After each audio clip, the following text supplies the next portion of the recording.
안녕하세요. 저는 제대를 하고 복학한 지 얼마 안 된 헛내기입니다.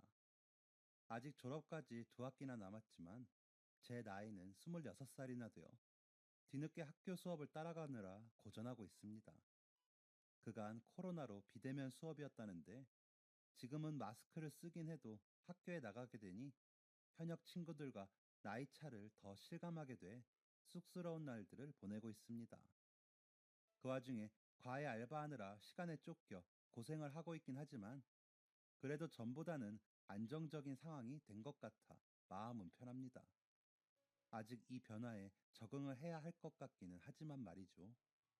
가끔 밤에 배달 어플로 알바를 다니면서 심심풀이로 여러 사연을 접하게 되었는데 제가 겪은 일들도 풀어보면 좋을 것 같아 이렇게 사연을 써 보내봅니다. 그러면서 제 정신도 정리할 겸 말이죠. 다소 무거울 수도 있는 사연이지만 들어주신다면 감사하겠습니다. 제가 10살이 되던 해에 저희 부모님께서는 이혼을 하셨습니다. 아버지는 의사셨는데 무슨 이유인지는 모르겠지만 항상 술에 취해 계셨습니다. 저를 말없이 안아주실 때마다 술 냄새가 풍겨왔죠. 엄마는 그런 아버지에게 소리를 지르며 화를 내셨고 그런 엄마를 말없이 바라보던 아버지는 슬픈 눈빛을 하고 절 보다가 서재로 들어가 버리시곤 하셨습니다. 그런 장면을 본 저는 마음이 불안했죠. 아버지가 갑자기 사라져버릴 것 같다는 생각을 했거든요. 그 불안함은 그리 멀지 않은 때에 현실로 다가왔습니다. 이제 막 더워지려고 할 때였는데 친구들과 자전거를 타고 땀을 뻘뻘 흘리고 돌아오니 아버지는 가방 두세 개를 챙겨 들고 계시더군요. 현우야, 아빠가 현우 보러 꼭 올게. 그러니까 엄마 말씀 잘 듣고 밥 잘 먹고 있어. 알았지? 라고 하시더니 제가 으스러질 것 같이 안아주시곤 집을 떠나셨습니다. 아버지에게 가지 말라며 울면서 매달렸지만 거칠게 저를 아버지로부터 떼어낸 엄마가 방으로 들어가. 우리 버리고 가는 사람한테 뭐하러 매달려? 라며 제 방으로 밀어 넣어버리셨던 게 기억이 납니다. 그렇게 아버지가 떠난 집에서 엄마는 이제 너랑 나 둘뿐이야. 너희 아버지는 자기만 살겠다고 우릴 버렸어. 그러니까 다시는 찾지 말고 기다리지도 마. 우리 이사도 갈 거야. 이 큰 집에 너랑 나만 어떻게 사니? 전학 갈 거니까 친구들한테 미리 인사해놔. 라며 차분한 듯 화가 난 듯 알 수 없는 목소리로 말씀을 하셨습니다.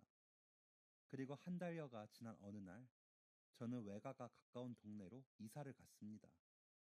전에 살던 집보다 훨씬 작았고 동네도 좀 어두운 것 같은 느낌에 오래되어 보이는 건물이 많은 곳이었고 놀이터도 멀고 학교도 멀었습니다. 전에 살던 아파트는 바로 학교와 맞붙어 있어 당연히 다 그런 줄 알았는데 아니더라고요. 이사를 간 후 엄마는 아침도 차려주지 않고 주무시기 바쁘셨습니다. 그럼 제가 밥과 반찬 하나를 꺼내어 챙겨 먹고 학교를 갔죠. 학교에서 돌아오면 엄마는 안 계셨기 때문에 저녁은 외할머니가 오셔서 차려주실 때가 많았는데 저를 예뻐해 주시거나 안쓰러워 하신다기보다 귀찮아 하시는 게 보여서 눈치를 보곤 했습니다. 거의 매일 늦은 시간에 술에 취해 들어온 엄마는 전보다 진해진 화장을 하고는 화장품 냄새와 술 냄새가 섞인 냄새를 풍기며 너희 아버지 같은 인간 만나서 내 인생 망쳤어. 나쁜 인간! 이라며 신세 한탄을 하곤 했습니다. 그럼 저도 엄마를 망치게 된 것 같아 속도 상하고 제 존재에 대해 부정적인 생각을 하게 되었던 것 같습니다. 그런 제가 도망칠 수 있는 곳은 만화와 책이었습니다. 그 속에는 재미있는 일들 뿐이었고 뭐든 제 상상으로 만들 수 있었으니까요. 말수도 적어지고 어두워진 저를 보며 엄마는 너는 왜 점점 너희 아빠를 닮아가니? 남자애가 나가서 친구들하고 놀기도 하고 해. 진짜 지긋지긋해. 라며 화를 내시기도 했습니다. 그럼 무작정 집에서 나와 괜히 골목을 걸어 다니다가 집에 들어가곤 했습니다. 엄마는 그 사이 외출 준비를 하고 10,000원짜리 한 장을 내밀고는 먹고 싶은 거 사 먹어. 라며 나가버리셨습니다. 그렇게 남겨진 저는 너무 외로워서 한여름에도 더운 침대 속에 들어가 누워있곤 했습니다. 그러다 잠이 들면 아버지와 엄마가 사이가 좋아 즐겁게 소풍을 가던 그때의 꿈을 꾸기도 했습니다. 꿈에서 깨면 어두컴컴한 제 방을 둘러보곤 울기도 많이 울었습니다. 그때마다 절 보러 오지 않는 아버지에 대한 원망은 더 커졌죠. 왜 나를 버렸을까? 내가 무슨 잘못을 했지? 내가 없어지면 엄마가 날 찾을까? 라는 온갖 생각들이 저를 더 우울하게 만들곤 했습니다. 중학생 시절에는 조용하고 어두운 구석이 있는 저를 반 아이들은 가까이 하지 않으려고 했습니다. 성적이 나쁘진 않았지만 잘 웃지 않는 저는 반에서 있는 듯 없는 듯 지내게 되었습니다. 엄마는 문제를 일으키지 않는 저에게 크게 관심이 없으셨습니다. 엄마는 무슨 일을 하시는지는 모르겠지만 항상 바쁘셨습니다. 저와 마주치거나 같이 밥을 먹을 수 있는 시간은 일주일에 두세 번 뿐이었기에 어쩌면 제 상황을 모르셨을 수도 있었겠죠. 저 역시 그런 엄마를 붙들고 조르거나 털어놓지 않았습니다. 가끔 마주치는 엄마는 너희 아빠가 혹시나 연락 오면 절대 안 만난다고 해. 알았어? 라는 말을 하셨기에 나쁜 아빠 때문에 힘든 엄마를 저까지 힘들게 할 수는 없다는 생각을 했거든요. 그래서 공부를 하지 않는 시간에는 만화를 보고 그림을 그리고 책을 보며 시간을 보내곤 했습니다. 그러던 어느 날 제게도 첫사랑이 찾아왔습니다. 그때가 중3이 올라간 지 얼마 안 된 때였는데 그때 막 전학 온 여학생이 제 옆자리에 앉게 되었습니다. 3교시가 끝날 때쯤 그 여학생이 너 눈이 참 예쁘다. 무슨 남자애가 속눈썹이 그렇게 길어? 엄마 닮았니? 라고 묻더군요. 누군가 저에게 그런 칭찬을 하며 말 건 게 너무 오랜만이라 당황스러워 고개만 끄덕였는데 그 아이는 깔깔 웃더니 너 되게 부끄럼쟁이구나 라며 절 계속 바라보더라고요. 그 모습에 전에는 느낄 수 없었던 쿵쾅거림이 느껴지며 제 얼굴이 붉어지는 게 느껴졌습니다. 그날부터 그 여학생과 저는 조금씩 말을 하기 시작해 어느 순간 둘이 붙어 다니며 떡볶이도 먹고 영화도 보고 햄버거도 먹으러 다녔습니다. 친구가 되었죠. 그 친구는 싹싹하고 활발해 선생님들도 반 아이들도 좋아했습니다. 그 덕분에 저까지 그 아이들 속으로 자연스럽게 섞일 수 있었습니다. 그러면서 저는 조금 밝아졌습니다. 친구의 이름은 지연이었는데 그 친구와 있으면 뭐든 신나고 잘할 수 있을 것 같았습니다. 고등학교도 같이 가자고 약속을 하고 같은 고등학교로 진학했습니다. 지연이는 성적이 좋진 않았는데 저와 같이 공부하며 성적이 좋아졌다며 고마워. 내가 이 은혜는 평생 갚을게. 진짜 너는 나중에 선생님 되라. 라고 저를 치켜 세워줬습니다. 그런 지연이가 좋았습니다. 지연이 덕분에 마음 붙일 곳이 생긴 저는 성적도 더 좋아졌습니다. 엄마는 제가 눈에 띄게 좋아진 성적을 보시고도 별 말을 하지도 잘했다고 칭찬도 하지 않으셨습니다. 중학교 때부터는 2주에 한 번 주시는 용돈만 조금씩 올려주실 뿐이었습니다. 항상 부족하지 않게 용돈은 잘 챙겨주셨습니다. 그래서 지연이와 학교 밖에서 만나 놀 때도 넉넉할 수 있어 다행이긴 했습니다. 지연이는 대학도 같이 가자고 약속을 하자며 저를 조르곤 했습니다. 우리는 그러기 위해 열심히 공부를 했습니다. 어려운 부분은 선생님들께 여쭈어도 보고 서로 부족한 부분을 채워주며 성적을 올리기 위해 노력했습니다. 그 결과 저희는 바라던 대학에 함께 합격했고 각자 원하는 과에 합격했습니다. 그렇게 저희는 함께 원하는 것을 얻기만 하면 된다고 생각을 했습니다. 하지만 저희의 바람은 그리 오래 가진 못했습니다. 제가 대학에 들어가고 얼마 뒤 엄마가 무슨 서류를 내미시며 사인해 라고 하신 적이 있는데 대출이라고 적혀 있어. 이게 뭐예요? 고 여쭤보니 별거 아니야. 사인이나 해 라고 하셔서 사인을 한 적이 있었거든요. 근데 그 대출을 엄마가 갚지 못하신 건지 독촉 전화가 와 상담원에게 여쭤보니 3천만 원 대출을 받으셔서 3개월만 납부하시고 그 뒤로 계속 미납이 되었다며 갚지 않으면 신용 불량자가 된다고 하시더라고요. 엄마에게 전화를 해 어떻게 된 일이냐 여쭈어봤더니 그래 미안하다. 그런데 어쩌니? 여자 혼자 자식 키우느라 그런 걸. 너도 이제 돈 벌 수 있으니까 너가 좀 갚아줘. 이번 달 거는 내가 어떻게든 넣어볼게. 다음 달부터는 부탁 좀 해. 라며 전화를 끊으시더라고요. 어쩔 수 없이 저는 알바를 시작해야 했습니다. 그 바람에 지연이와는 시간을 전처럼 보내지 못하게 되었습니다. 닥치는 대로 알바를 해야 그 달의 대출금을 갚을 수 있었습니다. 서빙, 고깃집 불판 청소, 설거지 등등 구인이라고 붙은 거의 모든 곳에서 알바를 했습니다. 그리고 더 이상 엄마는 용돈을 주시지 않으셨기 때문에 제 용돈도 벌어야 했고요. 지연이는 제 처지를 이해해주면서도 전처럼 함께하지 못하는 것에 아쉬워했습니다. 다른 곳에서 시간을 보내다 제가 끝날 때쯤 저를 기다려 만나곤 했습니다. 고마웠지만 미안해 그러지 말라고 하면 야, 난 너를 만나야 하루가 끝난 것 같아. 그러니까 그냥 냅둬. 라며 활짝 웃고는 했습니다. 그러다 과 선배가 야, 너 과외 안 할래? 너가 성적도 그렇고 좋을 것 같아서 내가 하던 건데 군대 때문에 그만두게 돼서 후임 소개하고 그만두려고. 한 5군데 되고 수학인데 할래? 라고 하셔서 얼른 하겠다고 했습니다. 과외 알바는 전에 하던 일들보다 몸도 편하고 벌이도 좋았습니다. 그러다 보니 일주일에 한 번 정도는 전처럼 지연이와 시간을 보낼 수 있었습니다. 그렇게 1년을 했지만 남은 빚이 있어 다음 학기 등록금을 낼 수 없어졌습니다. 어쩔 수 없이 휴학을 선택했고 과외 알바를 더 늘려 하며 그 빚을 다 갚았습니다. 낮에는 다른 알바들을 했죠. 지연이는 학교를 혼자 다니면서 재미가 없다고 간간히 울상을 짓곤 했지만 그래도 잘 지내는 것 같았습니다.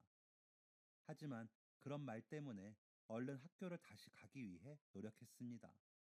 빚을 다 갚고 돈이 없던 저는 학자금 대출을 받아 복학을 해 3학년이 되었습니다.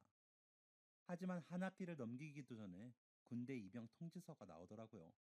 엄마는 그런 저에게 잘 다녀와라. 가서 몸 조심하고 라는 건조한 인사로 배웅을 하셨습니다. 지연이는 울며 불며 훈련소 앞까지 따라와 배웅을 해주었습니다. 걱정을 많이 하고 갔지만 생각보다 군대 생활은 제게 잘 맞았습니다. 휴가도 나오고 지연이가 면회를 오고 그러다 보니 시간은 가더라고요. 물론 힘들었죠. 하지만 훈련만 하다 보면 흐르는 시간이 오히려 편하게 느껴졌습니다. 함께하는 전우들도 있다 보니 외롭지도 않았고요. 무엇보다 군대에 오기 전보다 제가 성격도 더 밝아지고 몸도 더 건강해졌다는 점에서 군대가 좋았습니다. 제대를 하고는 복학을 위해 한동안 또 끊임없는 알바를 해야 했습니다. 엄마는 여전히 술에 취해 저만 보면 돈이 없다고 하셨기 때문에 뭐라도 해야 했습니다. 낮에는 택배를 나르고 저녁에는 과외 알바를 했습니다. 군대에 가기 전보다 더 바빠졌죠. 지연이는 벌써 졸업을 하고 회사에 다니고 있었기에 저희는 더 만나기 어려워졌습니다. 다른 남자들처럼 좋은 것도 못 해주는데 그래도 저를 위해 시간을 내주는 지연이에게 미안함이 커졌습니다. 이상하게도 그 미안함이 커질수록 어린 시절 보았던 아버지의 그 쓸쓸한 얼굴이 떠올랐습니다. 어떤 것으로도 채워지지 않을 것 같은 그 허망한 눈빛이 떠오르고 나면 저를 버리고 가서 다시는 찾지 않았던 그 원망도 함께 떠올랐습니다. 오랫동안 그리워했고 기다렸지만 오지 않았던 그 아버지란 사람을 미워하는 마음은 생각보다 커서 가끔 가슴이 답답해질 정도였습니다. 그럴 때는 운동을 격하게 하거나 괜히 청소를 하거나 했습니다. 엄마는 가끔 함께하는 식사 시간에도 저를 물끄러미 바라보다가 진짜 너희 아버지랑 똑같구나. 다른 아들들은 그렇게 엄마 걱정을 하고 챙기고 한다던데 너는 어떻게 군대까지 다녀온 애가 엄마가 뭘 하는지 돈은 부족하지 않는지 궁금해하지도 않니? 너도 먹고 살만해지면 이 엄마 두고 떠나겠지? 그 씨가 어디 가니? 내가 힘들게 돈 벌어 헛짓거리 하는 거지. 학교는 다시 다닐 거니? 뭐 공부 중요한 것도 너희 아빠 닮았네. 내가 미친년이지. 저걸 왜 달고 나와서 이 고생일까? 라며 낮은 목소리로 저를 비난하시곤 했습니다. 둘이 먹건 외할머니, 외할아버지와 함께 식사를 하건 상관없이 그 특유의 짜증 섞인 얼굴로 그렇게 저에 대한 비난이 끝나고 나면 자신의 신세 한탄이 이어졌죠. 나는 결혼만 안 했어도 나름 손꼽히는 유명 배우가 되었을 사람인데 그 거지 같은 인간 만나는 바람에 애를 낳고 이 모양 이 꼴로 산다. 자기를 그렇게 만들었으면 책임을 끝까지 졌어야 함에도 그러지 못한 그 인간은 아주 나쁜 인간이다. 다른 남자를 만나 팔자를 고쳐보려고 해도 애 딸린 여자라 다들 손사래를 친다. 자식 없이 나만 있었다면 아마 나는 진작 사모님 소리 들으며 새 인생 살았을 거다. 그러니 나한테 잘해라 등등. 어린 시절부터 귀에 딱지가 앉을 것처럼 들었던 이야기들을 하고 또 했습니다. 그나마 외할아버지와 외할머니가 계시면 저는 조용히 자리를 피할 수 있었지만 저 혼자 있을 때 그러시면 자리를 피하지도 못하고 끝날 때까지 계속 들어야 했습니다. 그렇게 한바탕 저에 대한 비난과 엄마의 신세 한탄을 듣고 나면 가끔은 진짜로 제가 세상에서 사라져버리면 얼마나 좋을까 하는 생각을 했습니다. 그리고는 그 슬픈 얼굴의 아버지를 떠올리고 깊이 깊이 미워했습니다. 그 방법밖에는 없었으니까요. 외할아버지, 외할머니도 엄마와 같은 생각인 건지 저를 위로하시거나 불쌍해하지도 않으셨기에 저는 그런 식으로 제 마음을 위태롭게 두었습니다. 그러다 복학을 위해 모아놓은 통장을 엄마가 보셨는지 이번만 나 이거 주고 다음 학기에 복학해. 이 집 전세도 올려줘야 하고 나도 돈 좀 필요하고 길바닥에 나 앉을 순 없잖니? 라며 돈을 요구하시더라고요. 사실 두 학기가 남았기에 세 개의 통장에 돈을 나누어 모으고 있었고 그 통장은 그중 하나였기에 여유는 있었습니다. 하지만 저번에 제 명의로 받았던 신용대출이 생각나 선뜻 내밀진 못하겠더라고요. 그래서 쭈뼛거리고 있는데 별이 번쩍하는 게 느껴지더라고요. 지금 이까짓 게 아까워서 못 주니? 이게 끝까지 널 책임진 이 엄마에 대한 보답이야? 어쩜 쪼잔한 것도 제 아빠를 닮아서는 야, 됐어. 주지 마. 대신 너도 이제 이 집에서 먹고 쓰고 하는 돈 다달이 내. 그동안 거저 먹고 살게 해주니 그게 당연한 줄 알지. 라고 하시는 겁니다. 엄마의 손찌검에 정신이 번쩍 난 것인지 아버지에 대한 미움이 엄마에 대한 분노로 발산이 된 것인지 뭘 얼마나 잘 먹이고 입히고 키웠다고 그래요. 대출도 내가 갚아줬잖아요. 나 그거 갚느라 죽을 뻔했어요. 휴학도 했잖아요. 나한테 애정도 안 주고 키웠으면서 다 크니까 돈은 탐이 나요. 맨날 밥 사 먹을 돈밖에 더 줬어요. 아침도 내가 일어나서 차려 먹었잖아. 다른 부모들은 자식한테 해주는 걸 당연하게 해줘요. 엄마나 그 사람이나 다를 게 뭐예요? 난 그 사이에서 생긴 최대 피해자일 뿐이잖아요. 라고 소리를 치고는 밖으로 나와버렸습니다. 소리를 치는 절 보며 놀란 엄마는 멍하니 보고 있더라고요. 마음을 진정시키기 위해 동네를 그저 무작정 걷다 지연이에게 전화를 했습니다. 마침 집으로 돌아오고 있다고 하기에 지하철역으로 마중을 갔습니다. 제 얼굴을 보더니 무슨 일 있어? 얼굴은 왜 이래? 라며 묻는데 그저 웃었지요. 지하철역 바로 앞에 있는 커피 전문점에 들어가 엄마와 있었던 일을 이야기를 하는데 눈물이 나더라고요. 그런 저를 지연이는 옆에서 위로해줬습니다. 그러면서 이야기를 다 듣고 난 지연이는 차라리 아버지를 좀 찾아보는 게 어때? 어머니도 여태 그렇게 화를 내실 정도면 아버지를 찾아서 보상해달라고 해보는 것도 나쁘진 않은 것 같아. 라며 이야기를 하더라고요. 순간적으로 그래 볼까 싶었지만 겁이 났습니다. 찾은 아버지가 아직도 그런 슬픈 눈으로 저를 바라볼 생각을 하니 숨이 막힐 것 같았기도 했고요. 그래서 어떻게 찾아. 너무 어릴 때 헤어져서 이름 말고는 기억도 안 나. 하고는 웃어버렸습니다. 25살이나 먹었어도 아버지라는 이름 앞에서는 아직도 10살인 그때로 돌아가는 느낌이었거든요. 집으로 돌아가 엄마가 보았던 통장을 식탁 위에 올려놓고 잠이 들었습니다. 비밀번호와 체크카드도 함께 놓았죠. 다음날 아침 웬일로 식탁에 밥이 차려져 있더라고요. 다 먹는 동안에도 엄마는 나와보지 않으셨습니다. 설거지까지 다 해놓고 출근을 하고 아무 일도 없었다는 듯 다시 일을 했습니다. 그날 저녁 과외를 하던 한 학생이 선생님, 제 친구 중에 공부 잘하는 애가 있는데 조금 부족한 부분만 채우고 싶다고 3개월만 과외해 줄 수 있냐고 묻는데 어떠세요? 라고 묻기에 얼른 그러라고 하라고 했죠. 학생의 전화번호를 받고 통화를 하는데 요즘 아이들답지 않게 예의도 바르고 본인이 어떤 부분이 어려운지도 정확히 알고 있더라고요. 그리고 학생 어머님과 통화를 하는데도 말투가 교양도 있으시고 친절하신 게 좋으셨습니다. 스케줄 조정을 해 그 학생이 수업을 할 수 있게 시간표를 만들고 그 학생의 집으로 갔습니다. 제가 어릴 적 살던 동네와 그다지 멀지 않은 아파트였는데 괜히 마음이 그렇더라고요. 초인종을 눌러 집 안으로 들어섰을 때 밝고 따뜻한 집안의 분위기도 좋게 느껴졌습니다.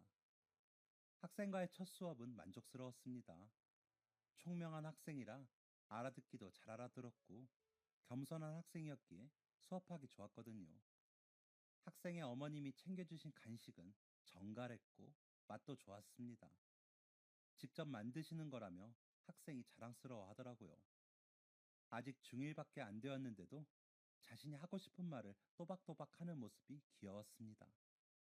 문득 제 어린 시절이 생각나 부럽기도 했고요. 내가 이런 집에서 자랐다면 어땠을까 하는 막연한 생각이 들 정도로 학생과 학생 어머님, 집안의 분위기가 참 좋았습니다.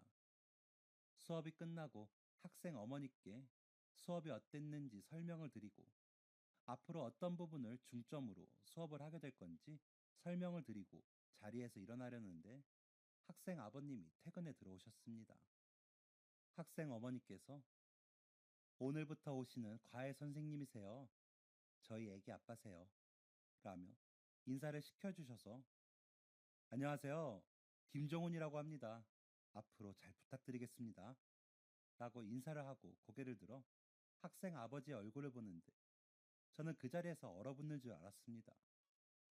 그토록 미워하던 아버지가 그 자리에 서 계시더라고요. 어둡고 슬퍼 보였던 그 얼굴이 아니었지만 분명 아버지셨습니다. 밝게 웃고 계셔서 하마터면 못 알아볼 뻔했지만 아버지셨습니다. 제가 놀라자 아버지도 제 이름을 듣고 아신 것인지 함께 놀라시더라고요. 그 자리에서 제가 어떻게 해야 할지 몰라 당황하고 있는데 종훈아! 라며 제 이름을 부르시더라고요. 숨고 싶었습니다. 학생과 학생 어머니가 보지 않는 곳으로요. 제가 다음 학생 수업 시간이 다 되었어요. 그럼 이라는 말을 남기고는 그 집에서 서둘러 나왔습니다. 다음 학생 집으로 이동을 하면서도 머릿속이 빙빙 도는 것 같았습니다. 거기가 아버지가 사는 집이라니. 엄마와 나를 버리고 그렇게 따뜻한 집에서 그렇게 웃으며 잘 살고 있었다니. 그런 생각이 들자 온몸이 덜덜 떨릴 정도로 추워지더라고요. 세상에 저 혼자 남아 태풍과 싸우는 기분이었습니다. 그날 밤 집으로 돌아와 지연이와 통화를 하며 오늘 있었던 일에 대해 이야기를 했습니다. 엄마는 집을 비우고 안 계셨기에 조금은 격양된 목소리로 나는 그렇게 보러 오지도 않더니 다른 아이가 있더라. 걔도 남자아이였어. 참나. 그래서 날 잊어버린 걸까? 라고 이야기하는데 눈물이 나더라고요. 지연이는 아무런 말도 없이 듣다가 그분에게도 무슨 사연이 있지 않을까? 다시 한번 만나서 이야기를 나누어 보는 게 어때? 혼자 가기 그러면 내가 같이 가줄게. 라고 하더군요. 그 사람의 사연 따위 궁금하진 않았지만 왜 나를 버리고 오지도 않았는지 궁금하긴 했습니다. 자식을 버리고 다른 자식을 낳아 그렇게 잘 키웠으면서 제 생각은 안 났는지도 궁금했고요. 하지만 뭐라고 하며 제가 그 사람에게 먼저 보자고 해야 할지 모르겠더라고요. 그래서 지연이에게 생각 좀 해볼게 라고는 전화를 끊었는데 문자가 와 있더군요. 종훈아, 아빠다. 아까는 너무 놀랐지? 시간 괜찮으면 아빠 좀 만나줄래? 너가 정하는 시간이면 아빠는 다 괜찮아. 아빠는 아직도 그 동네에서 병원을 하고 있어. 그쪽으로 와도 좋다. 라는 메시지였습니다. 15년을 버려놓았다가 이제 와서 이렇게 구는 것이 이해가 가지 않았습니다. 지연이 말처럼 혹시나 무슨 일이 있었던 건 아닐까 하는 생각이 들기도 하더군요. 그래서 지연이와 그 사람을 만나기로 했습니다. 혼자서는 도저히 갈 엄두가 안 나더라고요. 약속 장소에 나가보니 그 사람은 먼저 와 기다리고 있었습니다. 마스크를 꼈는데도 한 번에 아버지인지 알겠더라고요. 지연이도 저분이라며 단번에 알아볼 만큼 저와 닮은 얼굴이었으니까요. 자리에 앉으며 저랑 오랫동안 만난 친구예요. 졸업하면 결혼하려고요. 그래서 겸사겸사 데리고 왔어요. 라며 지연이를 소개했습니다. 그러자 환히 웃으며 그래요. 고마워요. 나와줘서. 라는 그 사람의 얼굴을 보니 울분이 느껴졌습니다. 그렇게 웃으실 줄도 아시네요. 제 기억엔 그런 표정이 없는데. 라고 말하는 저를 본 그 사람은 그때는 아빠가 많이 힘들었어. 미안했다. 그래, 잘 지냈니? 학교도 좋은 곳으로 갔더구나. 군대는 잘 다녀왔고. 라며 마치 좋은 아버지가 아들을 걱정하듯 물으시더라고요.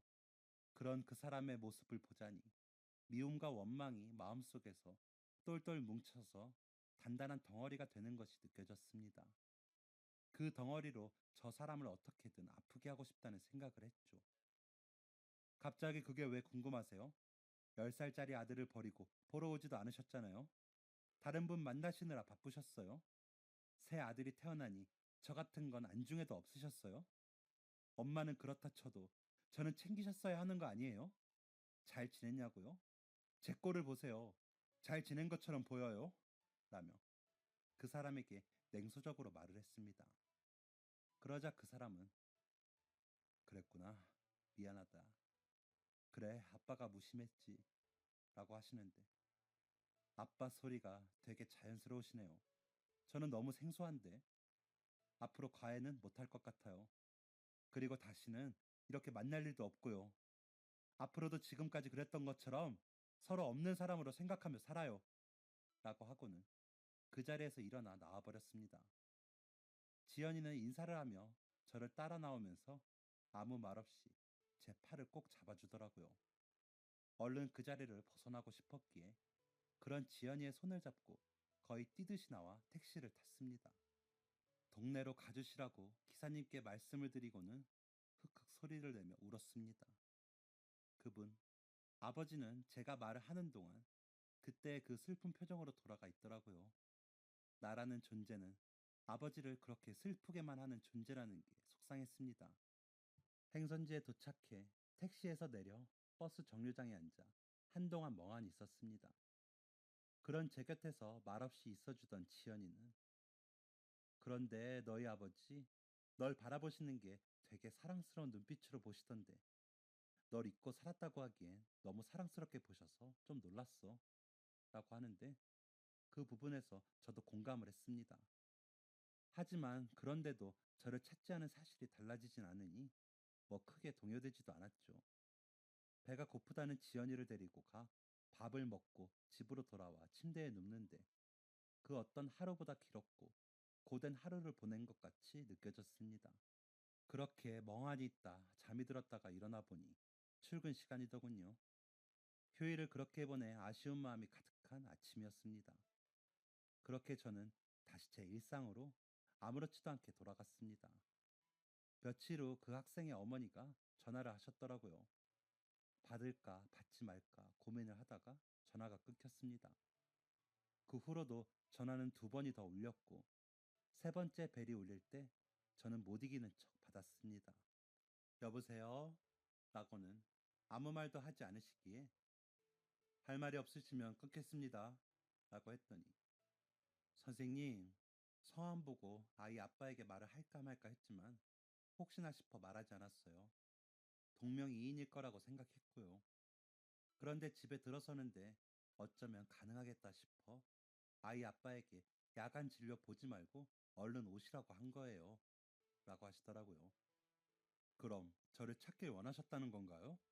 라고 물으니 네, 아이 아빠는 종훈 씨를 너무 그리워했어요. 저희 아이를 보면서도 종훈 씨도 그랬다며 많이 이야기했거든요. 라고 하시는데 믿을 수가 없더군요. 그런데 왜 여태 한 번도 찾지를 못하셨대요? 라고 묻자 종훈 씨 정말 몰라요? 어머니한테 계속 양육비를 보내면서 종훈 씨 보여달라고 했는데 어머니가 아이가 혼란스러워 한다면서 안 보여준 거.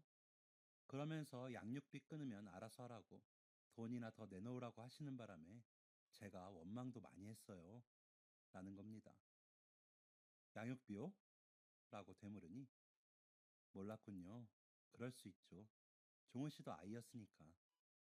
종훈 씨 아버지 그간 편하게 살지 못했어요.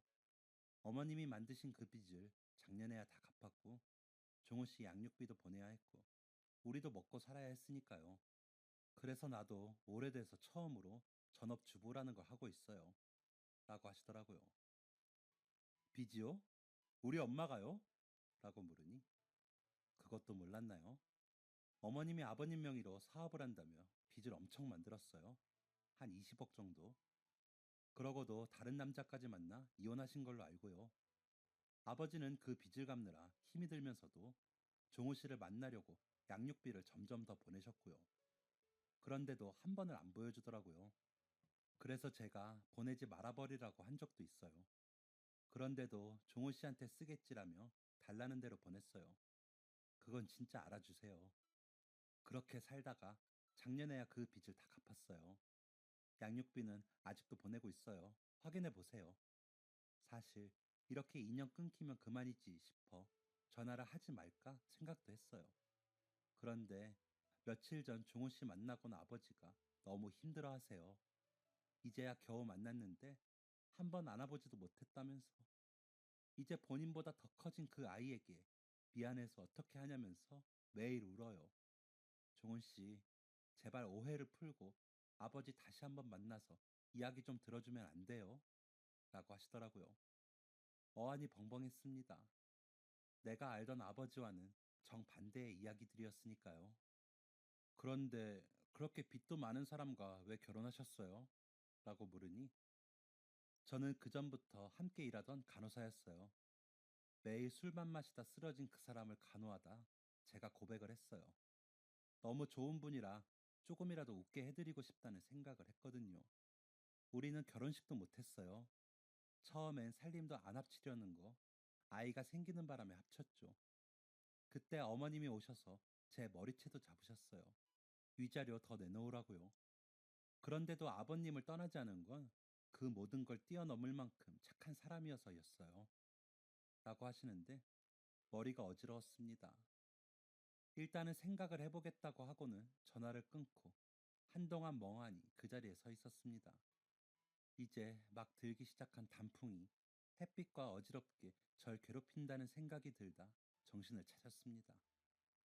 그날 하루를 어떻게 보내는지 모르겠습니다. 그날 저녁 집으로 가 엄마를 기다렸습니다. 새벽 2시쯤이 되자 문을 열고 들어오는 엄마에게 엄마, 아버지한테 양육비 받은 통장 어디 있어요? 라고 물었더니 깜짝 놀라 저를 보더군요.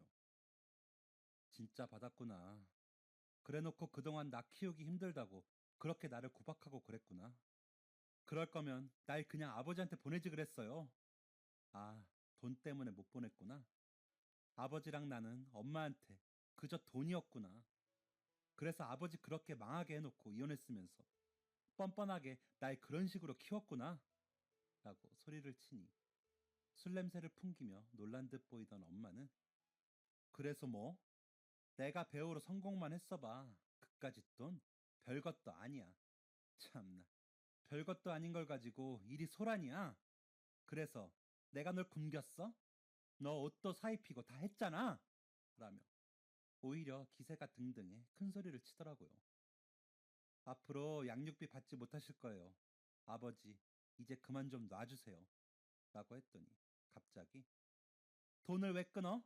너가 뭔데 돈을 받아라 말아야? 너가 뭐야? 라며 달려들어 저를 마구 때리다가 혼절하셨습니다. 너무 놀라 119에 신고를 했고 곧 구급대원들이 정신을 잃은 엄마를 병원으로 모시고 가셨습니다.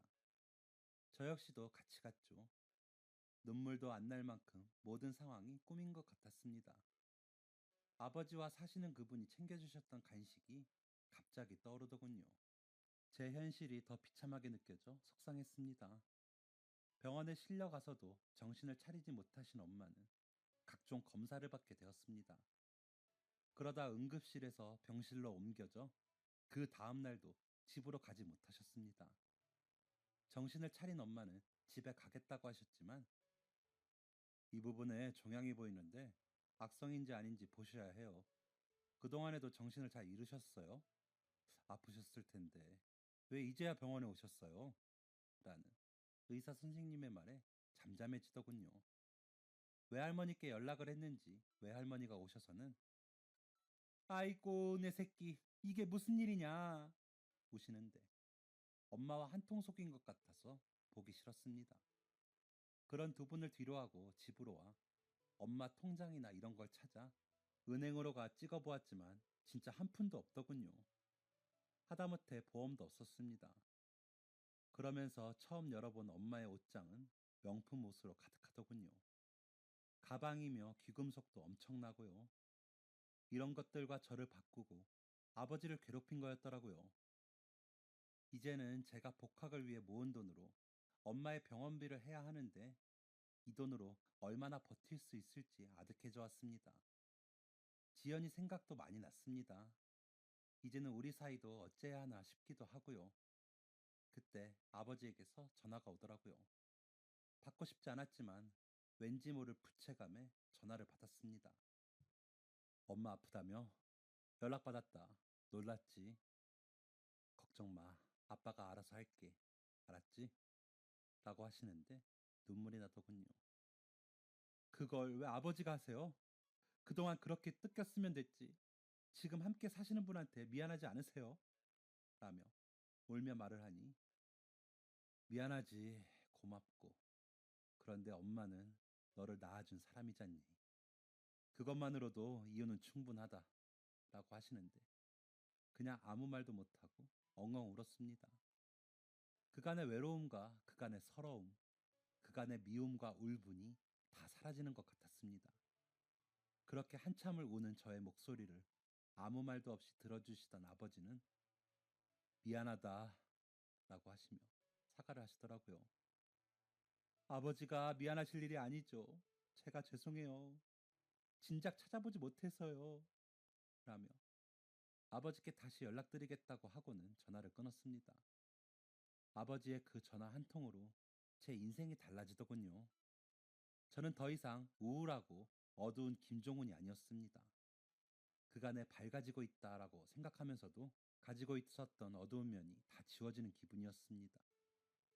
엄마는 아버지의 도움으로 치료를 받으셨고 지금도 항암 중이십니다. 저는 엄마와 살던 집에서 나와 학교 근처에 투룸을 얻어 혼자 지내고 있고요. 지연이가 자주 와 청소하라며 잔소리를 하긴 하지만 그마저도 저는 행복합니다. 아버지와는 자주 전화도 하고 2주에 한 번 정도는 아버지 집에서 밥도 먹고 동생과 낚시도 가곤 합니다. 과외도 여전히 해주고 있고요. 새어머니는 그런 저에게 반찬이며 간식이며 직접 만들어주시곤 합니다. 엄마는 가끔 전화를 해 왜 돈을 안 주냐고 난리를 치시지만 다시는 돈은 없다고 말씀드립니다. 가끔 아버지가 조금씩 보내주시는 것 같긴 하더라고요. 그 부분은 엄마가 완치가 될 때까지 계속되지 않을까 싶습니다. 복학해 어버버거리며 따라가기 바쁘지만 그래도 다른 생활이 안정적이고 마음이 편해지니 행복하다는 생각이 자주 드는 요즘입니다. 누군가를 만나 가정을 이룬다는 게 참 어려운 일이고 지옥을 만들기도 천국을 만들기도 한다는 생각을 합니다. 그런 면에서 저는 지연이를 만난 게 정말 다행이라는 생각도 하죠. 아직 먼 이야기이긴 하지만 꼭 지연이와 결혼해 아버지와 새어머니처럼 행복하고 밝고 따뜻한 가정을 만들고 싶습니다. 엄마만 정신 차려주면 정말 완벽할 텐데 그 부분은 어떻게 풀어야 할지 앞으로 더 고민해 보겠습니다. 아버지께 더 당당한 아들이 되도록 노력할 거고요. 그간 못 쌓은 부자의 정을 더 열심히 쌓아보려고요. 그러려면 짐이 되지 않게 저도 제 자리를 찾아야겠죠. 앞으로 저 열심히 밝고 씩씩하게 살라고 응원해 주시면 감사하겠습니다. 긴 이야기 들어주셔서 너무 감사합니다. 안녕히 계세요.